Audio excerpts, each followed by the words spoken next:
1869 সালে আমরা মেন্ডেলিফের নাম শুনছো, যে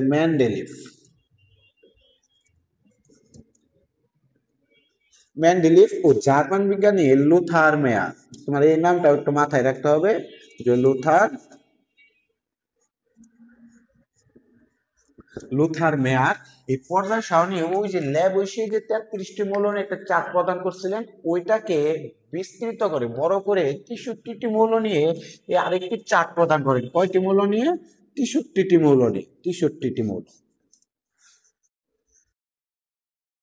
যাকে মেন্ডেলিফের নাম অনুসারে পর্যায় সারণী বলা হয়তো। কত পর্যায় সারণী সম্পর্কে সে সূত্র আবিষ্কার করেন। সে মেন্ডেলিফ বলেছিল যে মৌলগুলোকে যদি তাদের পারমাণবিক ভর সংখ্যা অনুসারে সাজানো যায়, যে কি অনুসারে?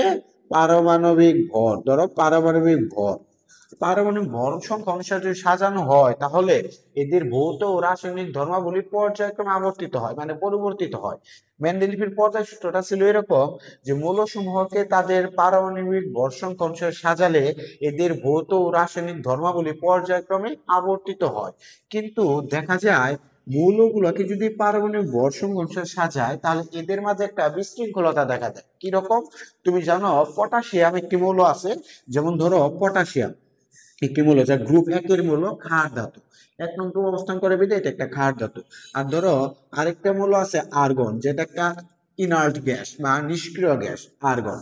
এখন এই পটাশিয়ামের পারমাণবিক ভর হলো আমাদের 39, আর্গনের পারমাণবিক ভর হলো আমাদের কত? 40।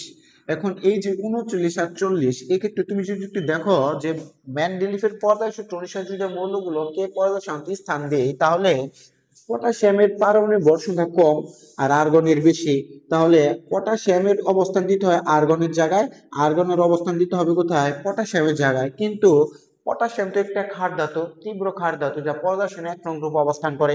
আর্গন তো একটা ইনার্ট গ্যাস বা নিষ্ক্রিয় গ্যাস, যাদের অষ্টকটা পূর্ণ অবস্থায় থাকে। এখন আর্গন তো পটাশিয়ামের জায়গায় আসবে না, বা পটাশিয়াম আর্গনের জায়গায় যাবে না। আবার ধরো তুমি যদি এরকম ভাবে মনে করো যে আয়োডিন একটা মৌল আছে, আর ধরো টেলুরিয়াম একটা মৌল আছে। আয়োডিনের ক্ষেত্রে 127 পারমাণবিক ভর, আর টেলুরিয়াম হলো 128। সেক্ষেত্রে তাহলে টেলুরিয়ামের অবস্থানটা আয়োডিনের আগে দিতে হয়, মানে আয়োডিনের জায়গায় দিতে হয়। আয়োডিনের অবস্থানটা টেলুরিয়ামের জায়গায় দিতে হবে।